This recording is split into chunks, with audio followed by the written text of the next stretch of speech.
Hello, everyone. Thank you for joining us again today for the online Causal Inference seminar. We are very happy to have Zijian Guo today here to talk to us about two-stage curvature identification with machine learning, causal inference with possibly invalid instrumental variables. We also have Zijian collaborator in Q&A, Peter Bühlmann from ETH. After the presentation, we will have a discussion by Frank Windmeijer from the University of Oxford. I'm passing it on now to Ying that will be dealing with the Q&A. Thanks, Georgia. So if you have questions, please feel free to submit through the Q&A section. If you haven't used it before, it is just at the bottom of the Zoom window. And please try to submit the questions using Q&A instead of the chat box so that we can better track them. And I think Peter will answer some of them, and I will also raise some of them to Zijian. And that's it. I think the stage is yours, Zijian. Okay, yeah, thank you very much. So let me share the screen. Desktop. Oh. Okay, it's full screen. Okay, yeah, thank you very much for the introduction. And I would like to thank all the organizers to have me here. And I just want to remark that the online causal inference seminar, it has been a weekly event for myself to watch and learn from the speakers here. And it's really an honor for myself to present some recent work here. So I'm going to talk about a joint work with Professor Peter Bühlmann. And I just want to say that it's a very enjoyable experience to work together with Peter. And we are going to talk about our recent progress about this causal inference with invalid instrument variable. And we'll propose some method called two-stage curvature identification and integrate that with machine learning. So feel free to post any questions or interrupt in the middle if you have any question. So I'm going to first introduce the problem, and then I will talk about some solution, our solution two-stage curvature identification, and then we'll provide some theoretical and numerical justifications. So the problem is starting from causal inference. So we know that randomized experiment is a golden standard to make causal inference. But unfortunately nowadays, we typically do not have access to randomized experiment, and due to some constraint, and we have to turn to these observational studies. And when we have observational studies, so we try to condition on quite a few of the measure confounders, such that it behaves like a conditionally randomized experiment. But we all know that we cannot measure all confounders, and it's possible there are some unmeasured confounders. And in certain applications, the unmeasured confounders is a big concern, and we have to address for them when we are making causal inference from observational study. So I'm talking about an example here by study this effect of education on salary. So this is we are actually we'll come back to analyze the same data set analyzed by Professor David Card. And this is actually an important and a long-standing question in economics. So the problem here, the treatment is how many years of education the subject have received, and the outcome is the future salary and the monthly salary. And we have done this logarithm transformation. So, so in this case, we are interested in the effect of the treatment on the outcome. And we know that so the family background will actually affect this treatment variable and also the outcome variable. And also in the empirical analysis, the researchers, they try to collect as many unmeasured family background information as possible. But also they just cannot collect all information about the family background. And there are some leftover information about the family background. And then those leftover information actually, they are the unmeasured confounder. So they will be associated with the treatment variable, how many years of education the subject will receive, and also they will be associated the outcome. So the future salary of this subject. So if we ignore this unmeasured confounder and say just do a regression of the outcome on the treatment plus some baseline covariate, then actually that estimator will be biased, or in general, it will be biased. In this case, to adjust for this unmeasured confounder, so we have to introduce some other method. So a very powerful and popular method is this instrument variable method, which was first proposed in the econometric literature And later it has got very popular in statistics and also many other application fields such as medallion randomization. And what is an instrument variable? So instrument variable is some variable we can observe in the data set. And for example, in this very famous CARD 1995 paper, so the instrument variable is an indicator. So whether the subject lives near to a four-year college or not. So that has been proposed by Professor David Card as the instrument variable. And the question is, the instrument variable is need to satisfy three assumptions simultaneously. And the first assumption is the instrument need to be strongly associated with the treatment variable, so which is the assumption A1 and termed as strong IV assumption. And that's the assumption A1. And the A2 is actually requires that this instrument variable is not associated with the unmeasured confounders. And A3 says the instrument variable does not affect the outcome directly. So the A2 and A3, these two assumptions, they are termed as this exclusion restriction assumption. So they are of a different nature from A1 because they actually cannot be tested in most applications.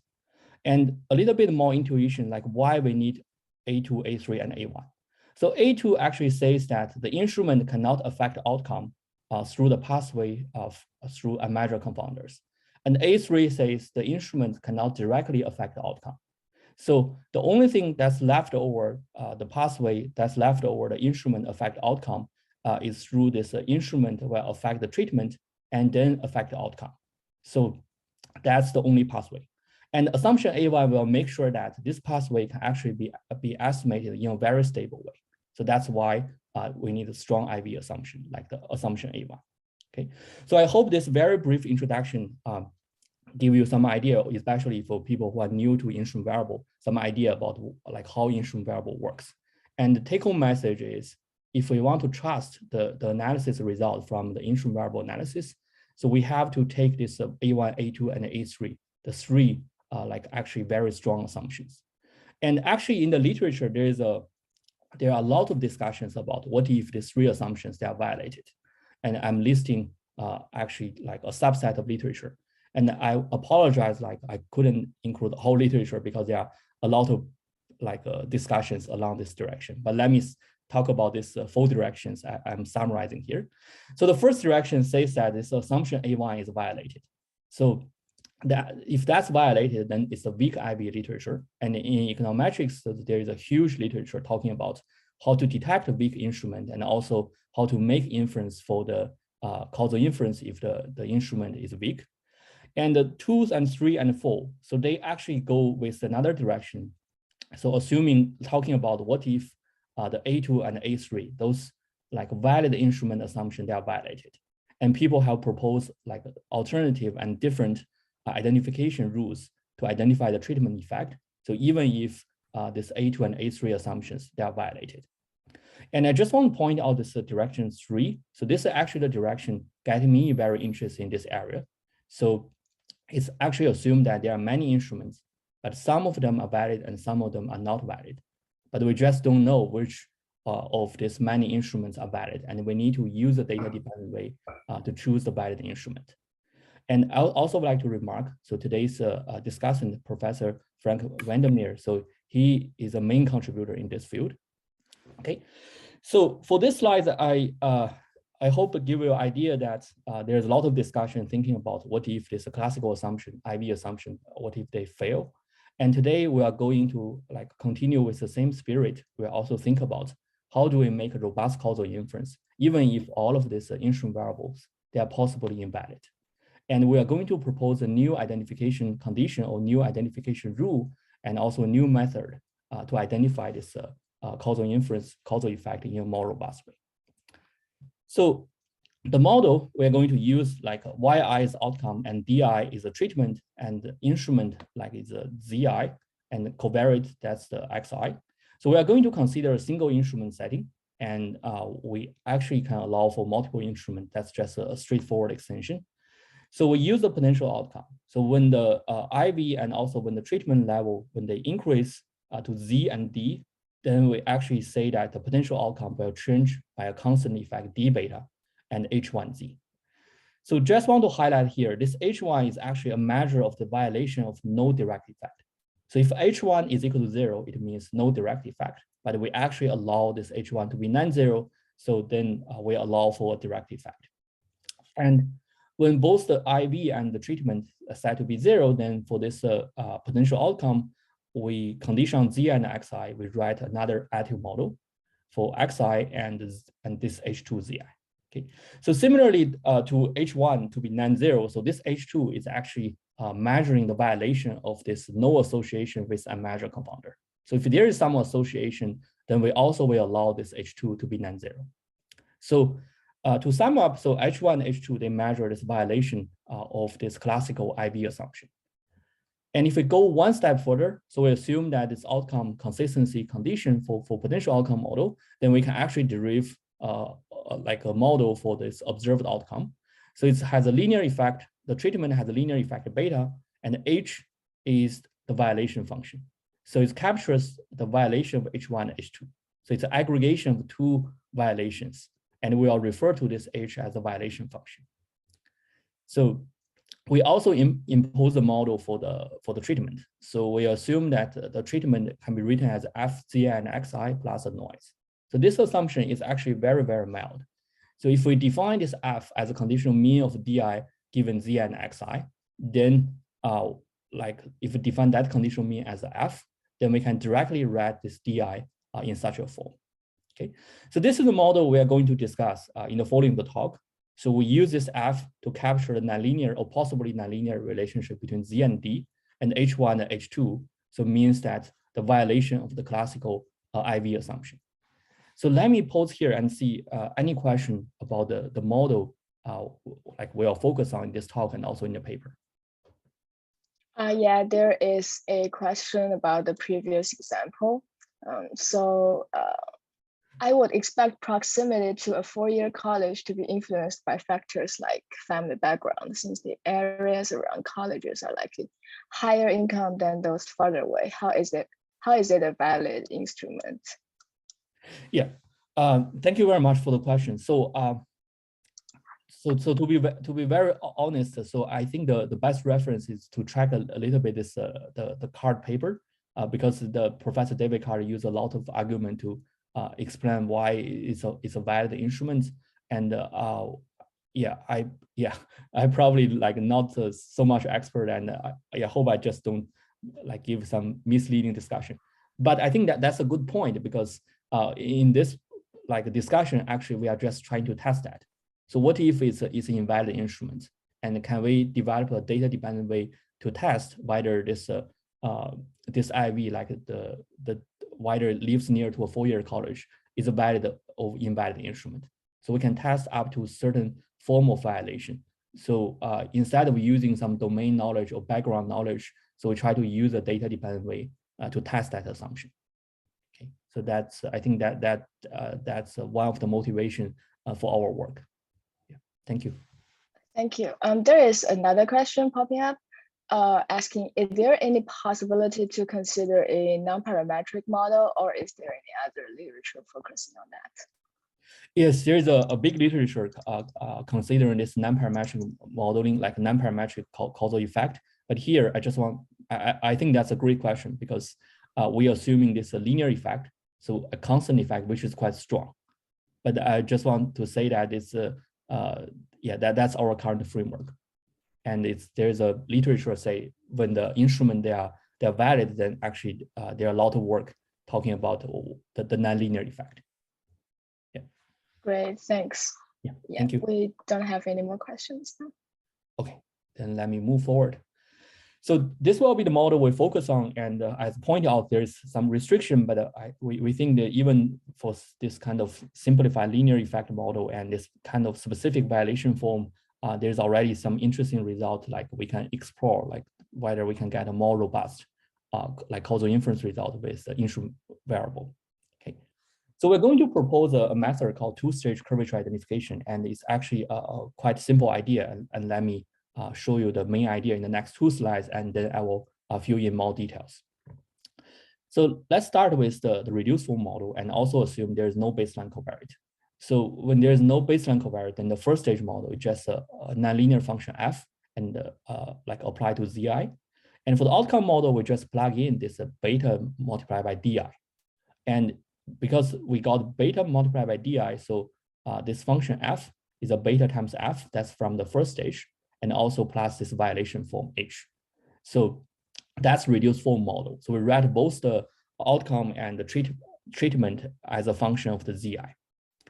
And for this reduced form model, we also assume that this h is a violation, the violation function is belonging to some violation space V. Okay, so let's assume that for the time being. Later we are going to relax that. So you can always think about this h is a linear violation. So HZI is a linear function of Zi, and the violation space V then is a space of linear functions. So that's the example, but later you can go with a very general form.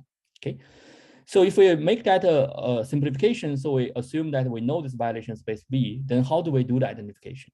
So we can just project out this whole space V out of this f function. And if we project V out of the f function, then actually this h is projected to be 0 because of h belonging to the violation space V. And then the only thing that's left over is beta times the projection applied to f. And then we can actually identify beta in this form by taking a ratio of this f projecting out the violation form and this small f projecting the violation form, and then we take a ratio. Okay, so very intuitive way to explain why this is called the curvature identification is if we think about this h is a linear function, then actually what we are doing here is by doing this projection is to remove all of this linear component. And we actually use this nonlinear part of f and the nonlinear part of the small f and use that to identify the treatment effect. And that's why we call the method curvature identification.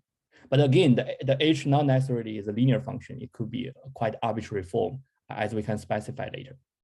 Okay, and the key assumption we make here is this association function in the first stage, f, if we projected out this v, then actually the remaining part has to be bounded away from 0.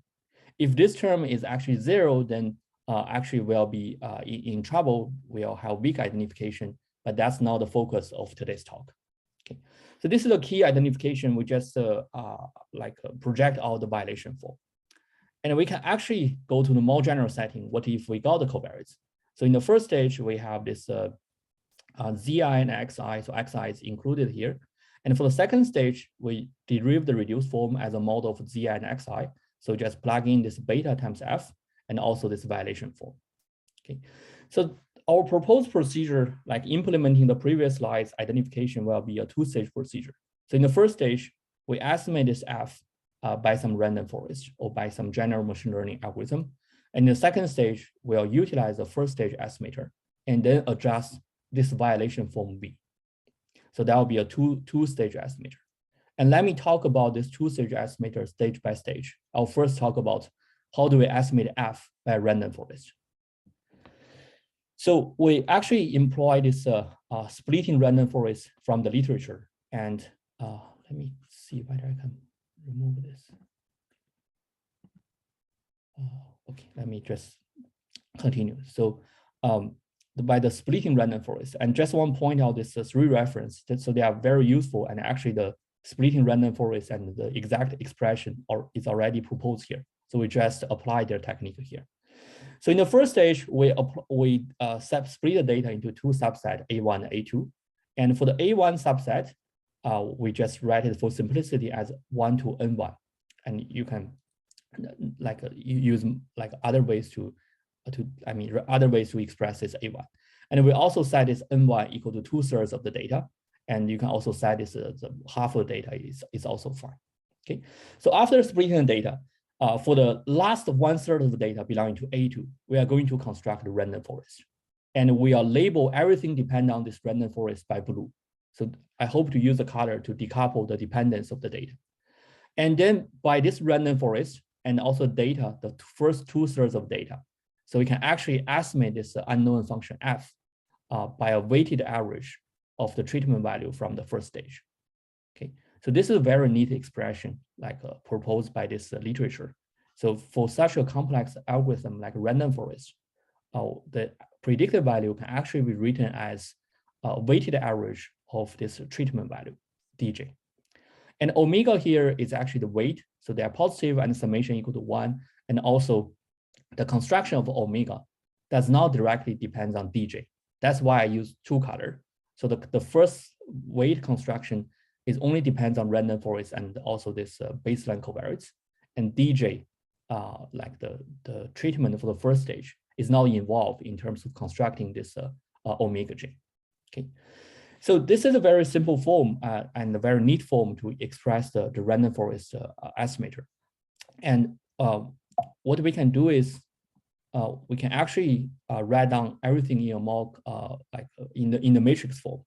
So the predicted value from the first stage f hat, which is estimating the f value for the first n1 observation, can actually be written as omega, so which is a known matrix computed from the first slide and multiplied by d. So we can make an analogy between this and the the two-stage least square. So in the two-stage least square for the instrument variable analysis, in the first stage we run a least square, and we can get this predicted value as a linear transformation of this d. Okay, and here we actually achieve the same result, and this omega is similar to this height matrix in the linear regression. But I just want to point out that this omega is not orthogonal projection matrix. So that's actually create additional challenge for the following up analysis. Okay, so this is the first stage, and it's express this random forest as a linear estimator in this form. And then in the second stage, like we just use this expression and adjust for the violation. Okay, so for the second stage, we need to adjust for the violation space and also identify the treatment effect. So we'll talk about the result in 2 levels. So the first one here, I'm going to assume that we know the violation space. And later, I'm going to relax the assumption and propose a data-dependent way to choose among different violation space. So let me first assume that the violation space V is actually spanned by this Q basis function. And you can always think about this V1 is a linear function and VQ is a Q's order polynomial. And then if we got this basis expansion, then we can actually write down this violation function by its basis expansion. And a similar story for this for xi, for this nonlinear function of the baseline covariate, we can also do a basis expansion. And the wi is a basis expansion for xi. And with this 2 simplification, the outcome model can actually be written in this form. So A1 here means we restrict the outcome only to the subset belonging to A1. And this is a linear treatment effect, and a V multiplied by pi, so that's a violation form, and W multiplied by this psi, so that's the baseline covariate. Okay, so this is the outcome model, like after some basis expansion. And for the next step, we're going to apply omega. So the omega we obtain from the first stage to both sides of this outcome model. And we got this transformed outcome model. So Y hat is equal to F hat and V hat and W hat. So Y hat is a transformation Y, and F hat is a transformation of D. So this omega is output by the first stage random forest. Okay, so next step is very simple, like standard idea. So we project out this violation space, project out this baseline covariates, and then we use a ratio of the first 2 vector to identify beta. So this is the exact implementation of that projection idea. And we call this estimator initial estimator. Later, I'm going to show you our final estimator, but let's first take a close look at this initial estimator. So one thing we can do is we plug in this Y hat as omega Y and F hat as omega D. Then we can actually get this as a transformation of the original Y and D, but get a transformation matrix MRFV. So MRFV is simultaneously determined by the violation space, like we assume to be known at this moment, and also the first stage transformation.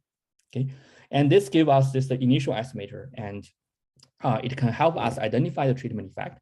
But as I mentioned, so this initial estimator is not our proposed estimator. The reason is this initial estimator actually will suffer from the finite sample bias, and let me point it out. So the initial estimator, if you trust my like decomposition, so we actually can show that the initial estimator has this bias. And this epsilon is the first stage, the outcome like regression error, and delta is the treatment regression error.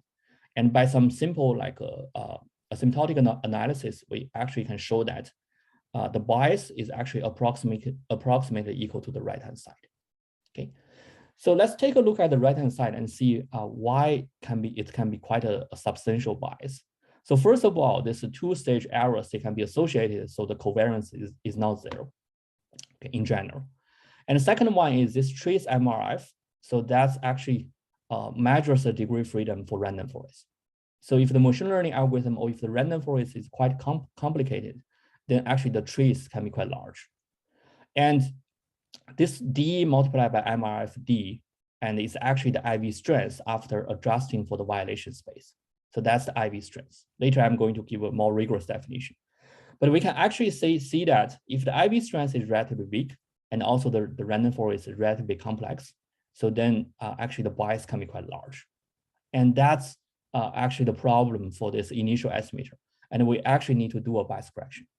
And here is our final proposed estimator. And we do a bias correction and by this term. So this term actually is an estimating term for this bias. And we subtract this term. So that will help us remove the bias. Okay, so we use the diagonal term of this MRF. And also we estimate we use delta hat I and epsilon hat V as an estimator of the two-stage regression errors. So that's our main proposed estimator. So maybe I can pose again to see any questions.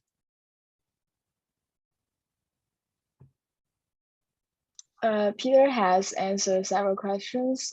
There is another open question. Basis expansion can be done in several ways. Does this, I think he has answered this. Does this have any influence on the derivation? Okay, so if Peter has answered, then maybe I can move forward. Oh yeah, sure. Okay, thank you. Yeah, I think let me speed up a little bit.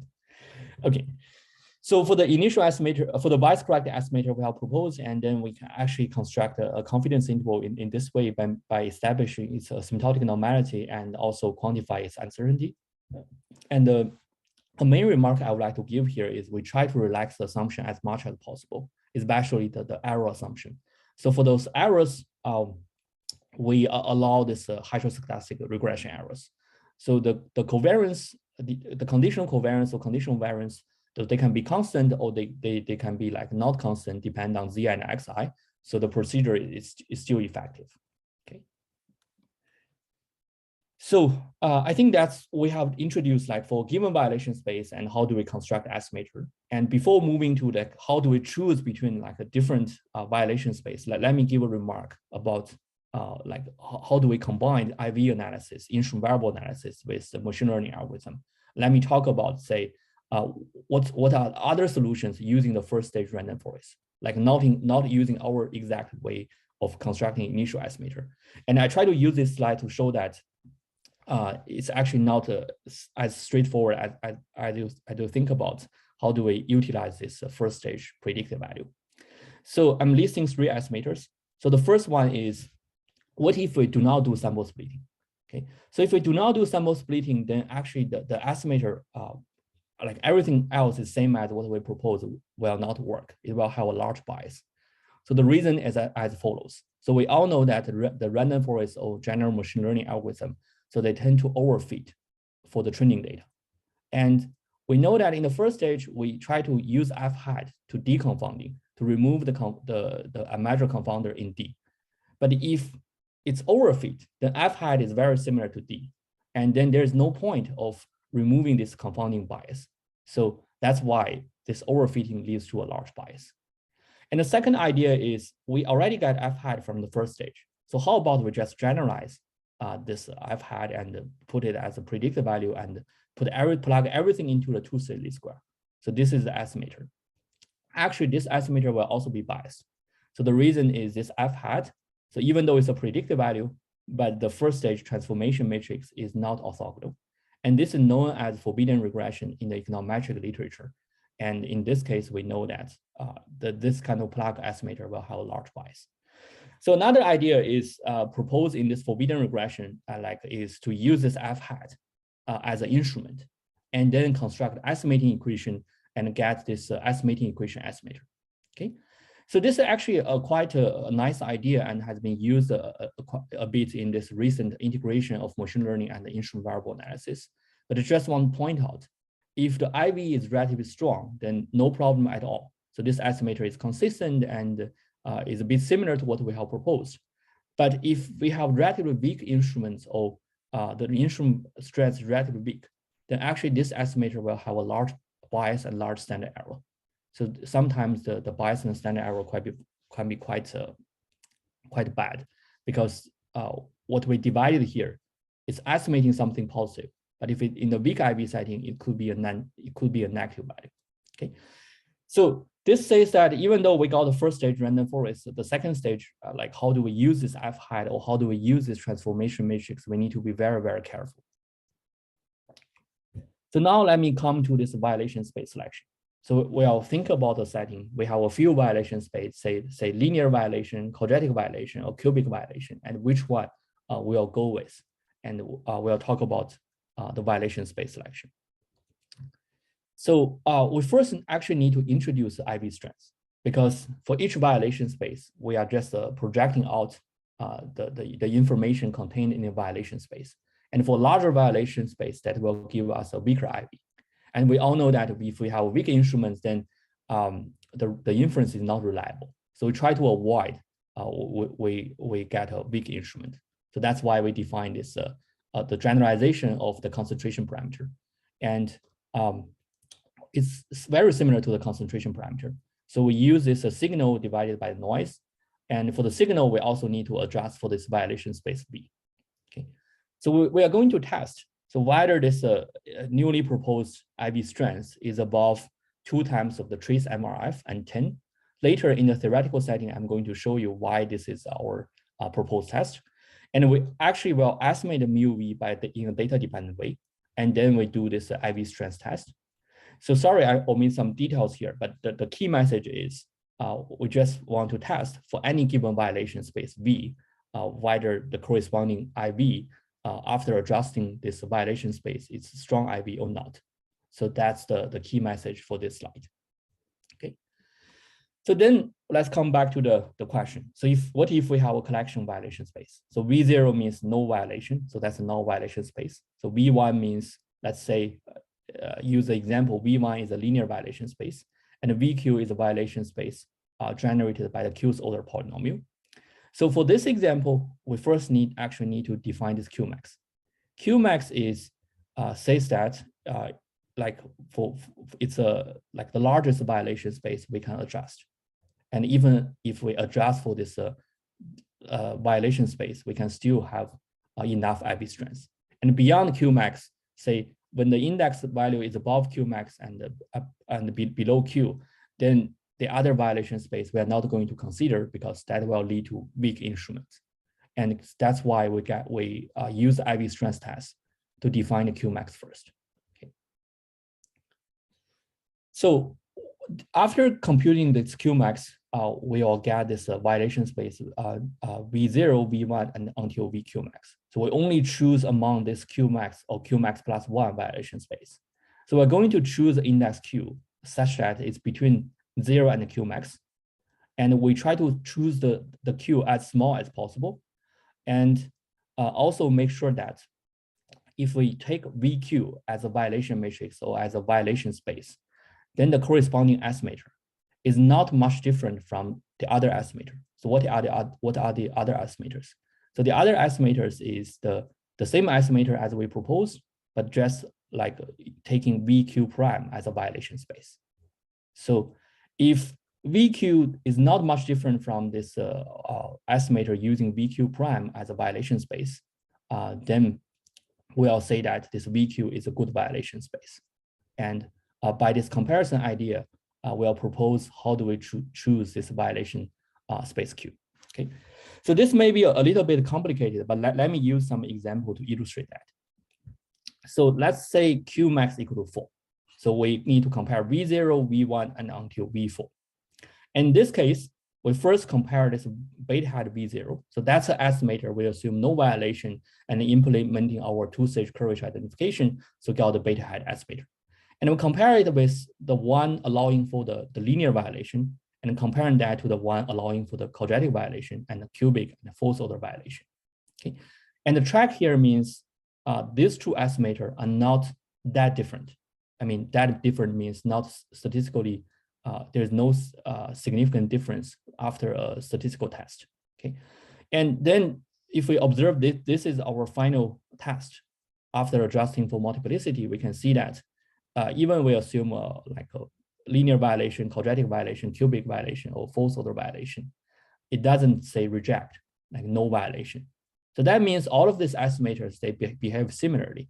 And then we tend to believe that we can go with no violation because even we allow for some violation, it doesn't give us something very different.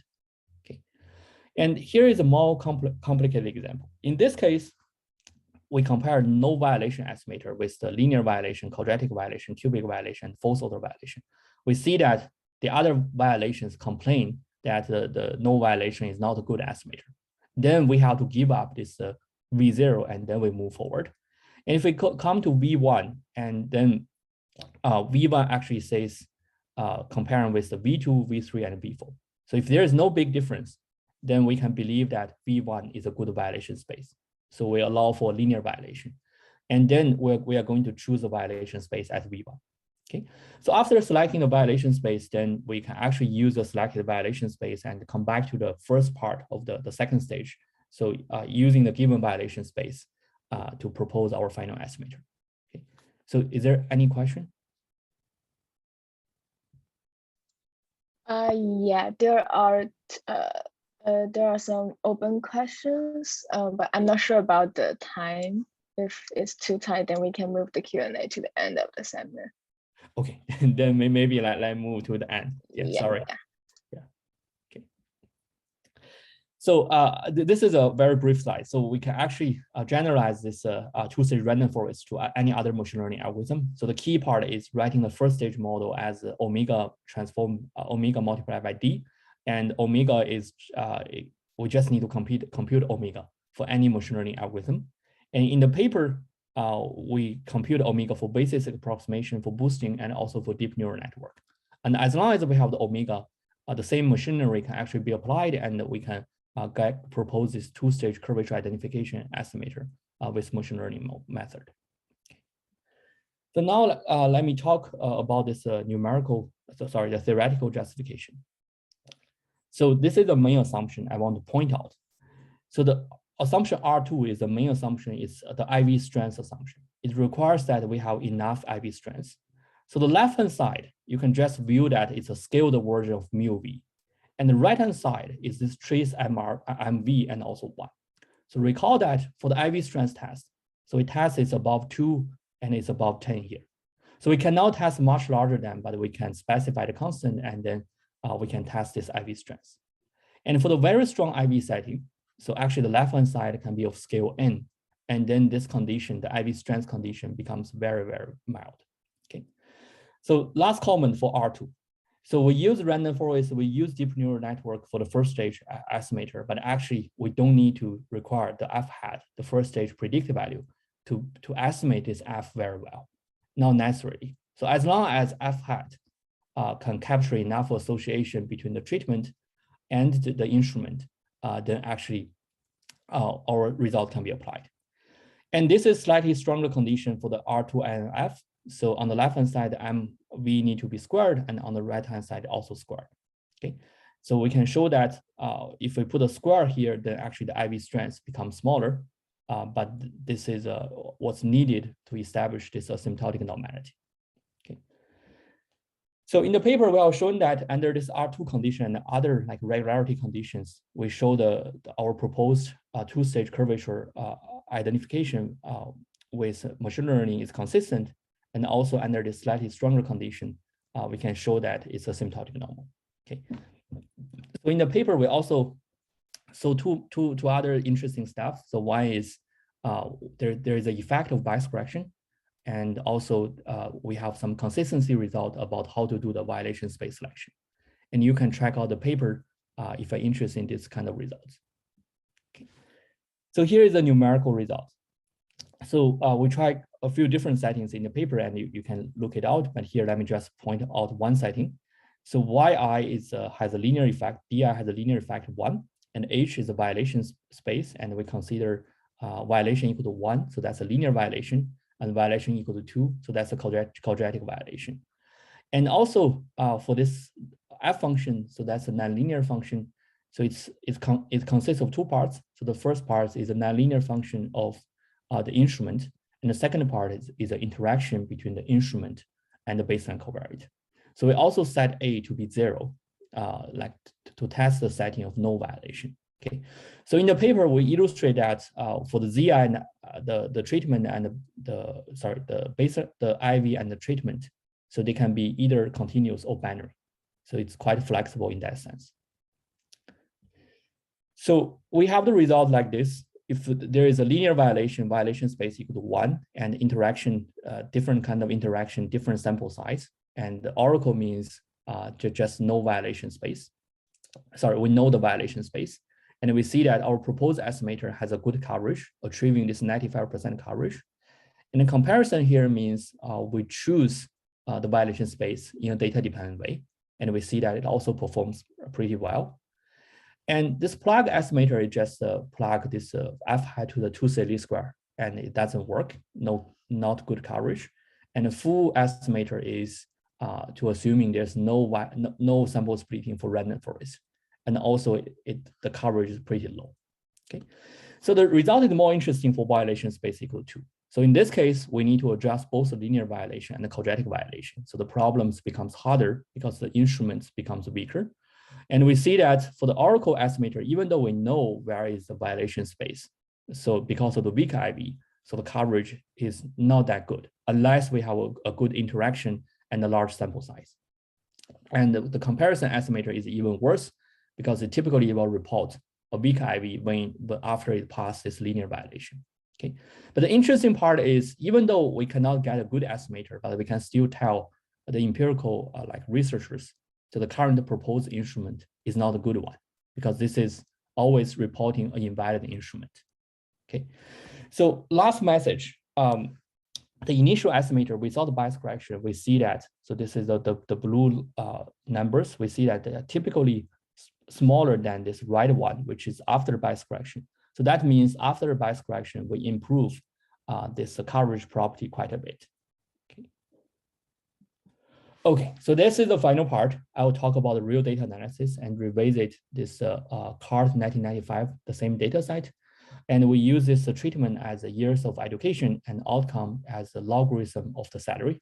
And IV is whether the subject lives near to a 4-year college and the same baseline covariate. So we report our point estimator here. And the first question I want to answer is why there's like a histogram of point estimator. That because we doing this sample splitting for machine learning method. And if we do the sample splitting, then for each sample splitting, it's actually in finite sample, it gives us a different finite sample estimator. And that's why we have 501 splitting here. And we actually have 501 point estimator. Okay. So for that 501 point estimator, if we compare that with this dashed black line, so that's the ordinary least square estimator, we see that our estimator is smaller than the ordinary least square estimator. So this is somehow consistent with the literature saying that the ordinary least square estimator has a positive bias, and we are correcting for that. And if you look at this original 2C least square estimator, so it's actually does not correct this positive bias. And one reason for that is possibly the IV strength. If you look at IV strength of the 2C least square, so it's 13. So it's above this 10, I mean, that's the threshold for weak IV, but it's still slightly, it's only slightly above that. If you look at our IV strength by the 2-stage curvature identification, so the IV strength is at a scale of 100. So that's why the result may be more reliable in that sense. So we also address for the multiplicity in this for this multi-splitting setting, and this is like the confidence interval. We apply some technique, the multi-splitting technique by Peter, Nicola, and Lucas. So by that technique, we can get a more stabilized confidence interval, and that's the estimate for the treatment effect of the schooling on the future salary. And we see that for our proposed confidence interval, it's much shorter than this 2C least square because we have a stronger IV strength, and also it's at the lower part of this longer confidence interval by 2C least square. Okay, so back to the question at the very beginning, like why this IV is a good one or bad one. Actually, at least in our framework, after this 501 split, and each time we test whether it's a good IV or not a good IV, actually only 2 of them say it's a bad IV, and the remaining 499 of them say this is a good instrument variable. Okay, so to be honest, I don't know whether this is a good IV or not, but at least if we allow for some violation in our framework, we don't see a big difference. So that's why we believe it's kind of a good IV in this framework. Okay, so wrap up final slide. So we consider such a setting and we allow for some nonlinear relationship and captured by this F, and we adjust to violation. And we hope that by exploring this nonlinear relationship from the first stage, and if it's truly nonlinear, then but we use machine learning method to capture that, and we can do some self-tracking of whether H1 and H2 they are 0 or not 0. Okay, some open questions we have in mind, like as one of the attendees asked, so whether the beta can be replaced by some nonlinear effect, and also we do the post-selection when we select different violation space. And the question is whether we can avoid or we can get a more uniform inference results after this selection. Okay, so here is a paper, and also the code is available on the GitHub. And thanks a lot for your attention. Yeah, thank you. Thank you, Zijian, for your talk, and thank you, Peter, for answering so many questions in the Q&A. So we will now move to discussion. Frank, the floor is yours.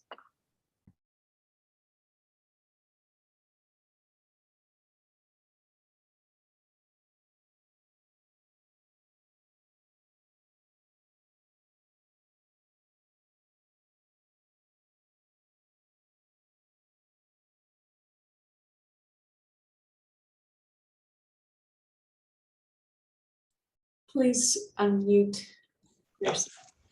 Thanks, Zijian, for a great presentation, and Peter and Zijian for a great paper. It's very, I'm pleased to be able to discuss this, although I'm not focusing on the machine learning techniques because I'm not a great expert in that.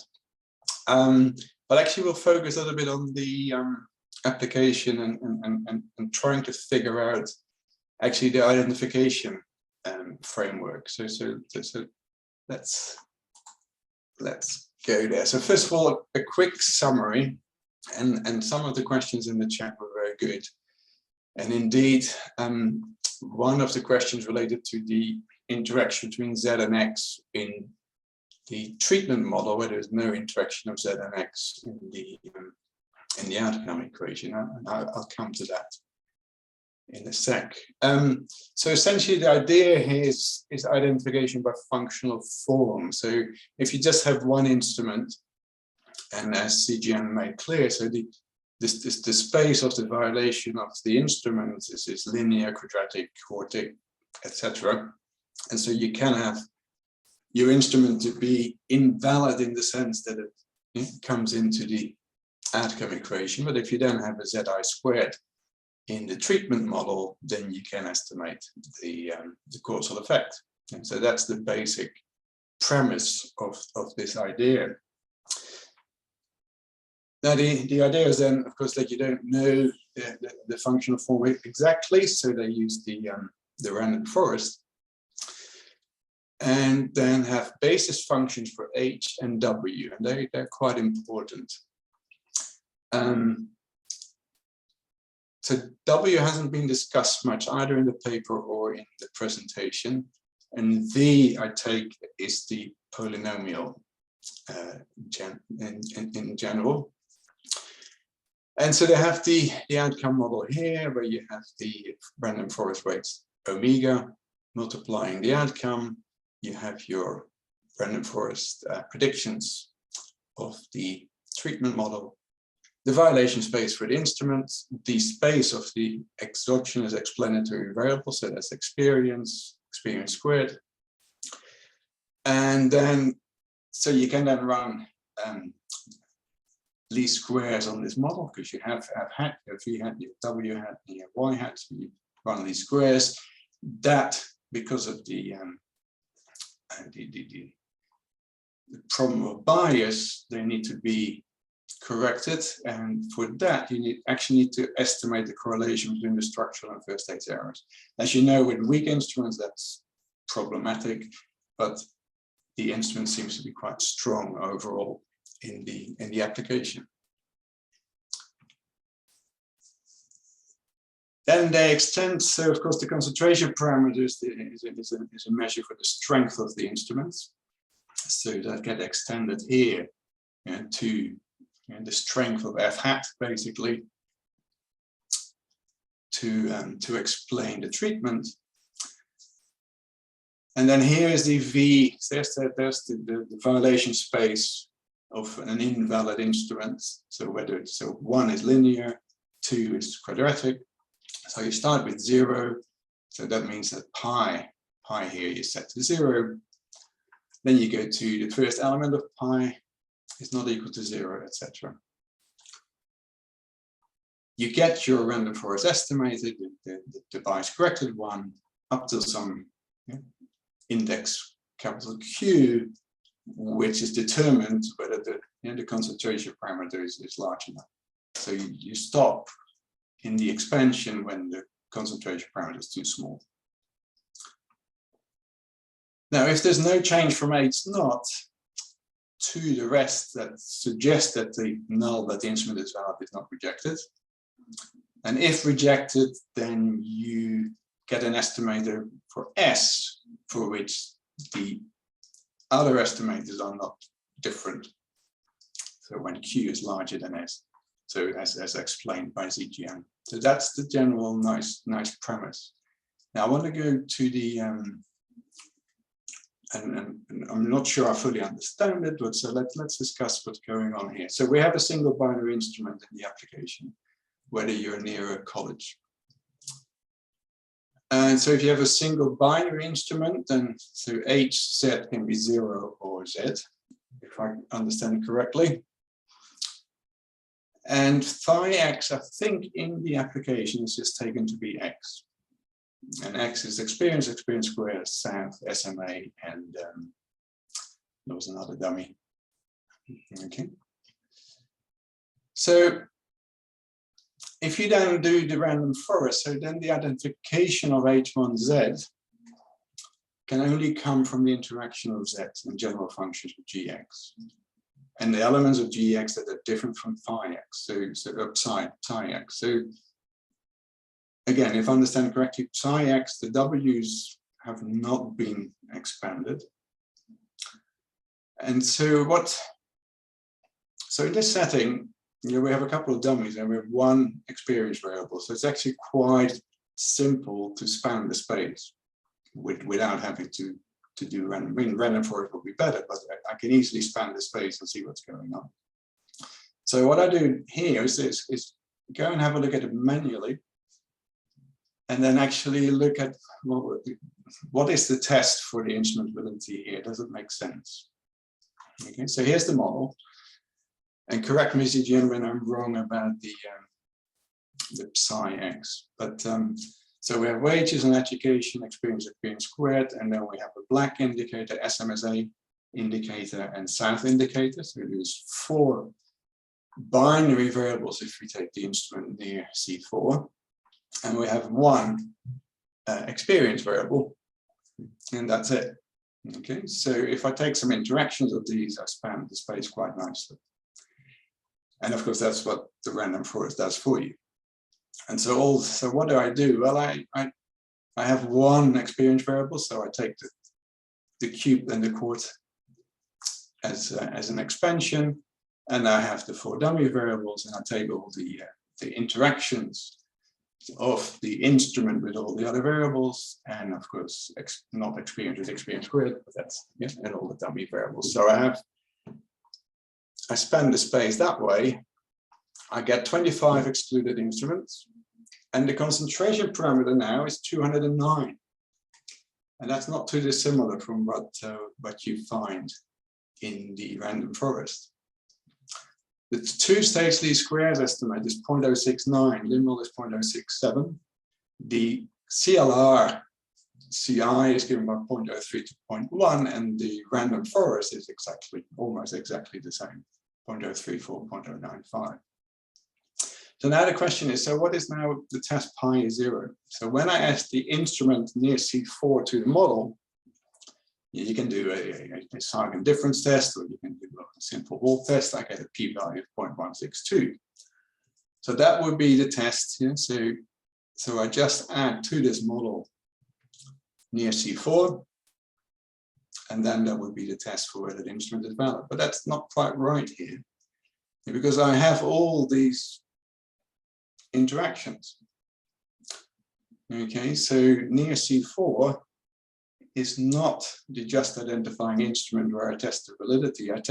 If I put near C4 in that model, I use near C4 times experience, I use near C4 times black as instruments.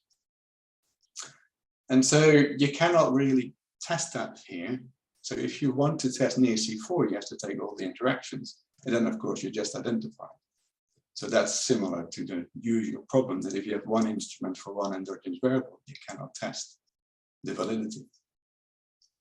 And so here you test the validity conditioning on the other near C4 interactions in the model. Yeah, so it's not, I think it's no longer, because you use the random forest, you get all, you identify everything of the interactions and the other functions of X. I don't think your null is actually the null that you think it is.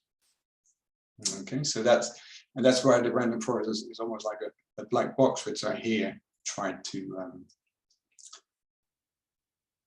go into. Now, interesting now, the Zijian actually rejects the primary model.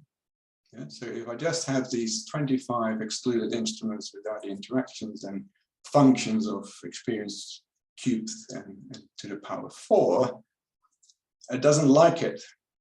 Okay, and so the model actually gets rejected. And I don't think you have, in your setup, I don't think you have a test like this.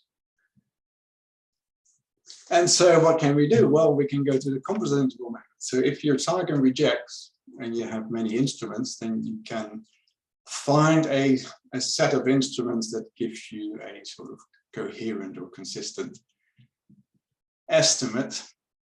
And so the confidence interval method was published recently in JRSSB, and there's the CIIV routine on GitHub. And if I run that model, I find 2 instruments to be invalid. That's experience cubed and the interaction of experience in black. Okay. And as I said, if you haven't done the Psi-X expansions, then these become the valid instruments, or you use them as instruments in your random forest function. And now if I take those 2 out from the instrument set, so I get now 23 excluded instruments, then I add them to the model, my concentration parameter drops enormously to 79. So they're very, very important, influential explanatory of education. So I had 209 and now I have 79. And now if I exclude those 2 as excluded instruments, then the Zijian is fine. But now the 2SLS is completely not robust to that. So the 2SLS estimate is now 0.12. Limel is 0.15. Again, much larger than the OLS estimate and very similar to the just identified estimate before of 0.132. And so what is going on is that, yeah, so what does the random forest do? Well, it takes these variables, it matches them into some predictor for experience. So you get interactions, you get higher orders of the explanatory variables. If you then not adjust these explanatory variables, you're going to use them as instruments to identify the effect, and then they're not valid. Okay, so by going into this, I mean, it's a simple analysis and it might not be exactly right, but I think if you think what does identify your model and parameter and test, this is roughly what it does. And so that suggests that the structure you have imposed with the random forest that identifies the effect that could be based on invalid exclusion restrictions and your primary test of exclusion is no longer, I think, the test that you think it is. Okay, so I'll leave it here. Thank you very much. Thank you, Frank, for your discussion. So we still have some time left. Zijian, would you like to briefly respond to the discussion? Yeah. Thanks, Frank, for the discussion. So I think this is a super interesting. So I haven't thought about this before. So like, what if we put this, we create some interaction by ourselves instead of using the random forest to capture it, and yeah, I think it's quite a valid comment, and I mean I like this result a lot. So it makes me think a little bit and try to reanalyze a little bit. But I just may I ask a question? So I don't quite get like why like we are testing, say comparing, say allowing for some violation and not allowing for some, like assuming no violation. So why we are not testing the exclusion restriction? So may you elaborate that a bit more? Yeah, so if you say, so you have the interaction of near C4 and black, right, as an instrument, yeah. Mm-hmm. So then the near C4 is then, say, the near C4 for white. Mm-hmm. And so if you only then test that instrument, then you don't test the full instrument. You test whether near C4 for white is not there, because near C4 for black is still in your prediction for F. Right. Yeah. Thanks a lot. I'll think about it. Is that clear? Yeah, because I think that's quite. So that I interacted them with all. I haven't even looked at the first stage. It's just that's the same as what you do. You just throw it into the random forest and then that's it. And but here I know what I've done. I've done all the interactions. And so if you want to test whether near C4 is an invalid or valid instrument, you have to put all the interactions with near C4 that you have in the instrument set into your regression model. But of course, then you cannot identify the model other than from the nonlinear functions of X that you haven't included in your explanatory graph. I see. Yeah. Yeah. Thanks a lot. So another question is like you apply this CIIV, then the estimator again becomes larger. Is that okay? Yeah. I mean that's a question puzzled me quite a while, because why, like after we correcting this, we're using the instrument variable to correct for the positive bias, and we got something even larger. Yeah. Thanks a lot. Okay, thank you. Thank you both. I really enjoy seeing such constructive discussions. To wrap up for this week and move on to next week, we hope to see you all there. We have Neil Davies from the University of Bristol giving a presentation about average causal effect estimation via instrumental variables again, the no simultaneous heterogeneity assumption. Thank you all for being here.